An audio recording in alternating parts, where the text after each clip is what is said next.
Freedom. What's love got to do with it? Well, on freedom and love, much has been written and said, though rarely in connection with one another. Freedom is common to discussions on politics and the social order, whereas love is often found in spiritual teachings or material and personal relationships. This may suggest that there is no meaningful relationship between freedom and love. But is this true? Finding an answer will require a brief exploration of these concepts to see if any significant overlap exists. Freedom can be thought about in two ways: freedom from and freedom to. When you have freedom from something, you have no interaction with that thing. You are utterly untouched by it. When you have freedom to something, the interaction with that thing is unimpeded. There's clear access. Love can be more difficult to conceptualize as it takes on many different forms. We can love people, animals, activities, and even life itself.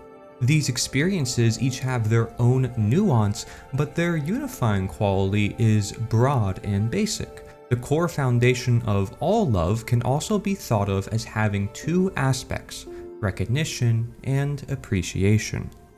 To love something, we must see it accurately and understand what we see.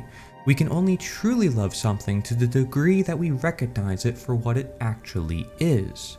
Appreciation builds on recognition. Not only do we see a thing, but we rejoice in it. We value it highly and may even aid in its increase. Our positive attention can energize and support what we look upon, providing fertile ground for it to flourish. Love honors what's true about the object of our attention and holds it in a high standing. So what's true about human beings? One core feature is the exclusive control over our own body. No one has the natural ability to hijack the use of our minds or our limbs. This is granted to us alone. Love requires that we leave others free from any attempt to usurp their natural sovereignty in this regard. Another innate aspect of our being is that we naturally act in pursuit of survival, thriving, and authentic expression. We often go about it all wrong, but it's core to what it means to be alive, and it's central to all we do. To love a human being, we must allow them the freedom to engage in that pursuit. For an individual to be free, they must be treated with due acknowledgement of what's inherently true about them. Love is the recognition of those inherent truths and behavior that demonstrates an appreciation of them.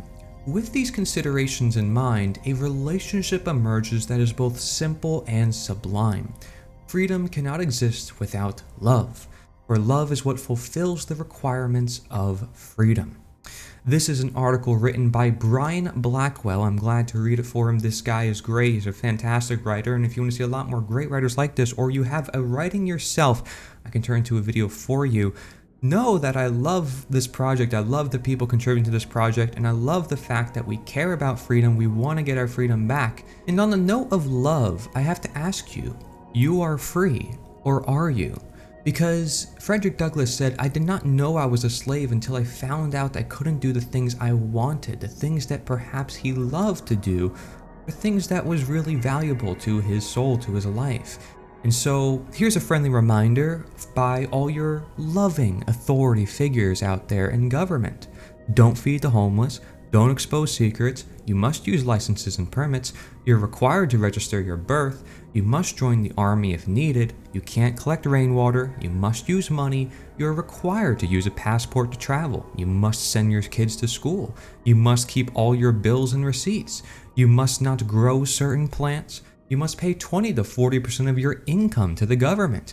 You need mandatory vaccines to participate. You must pay money for higher education. You can't drink raw milk. You can't actually say what you want.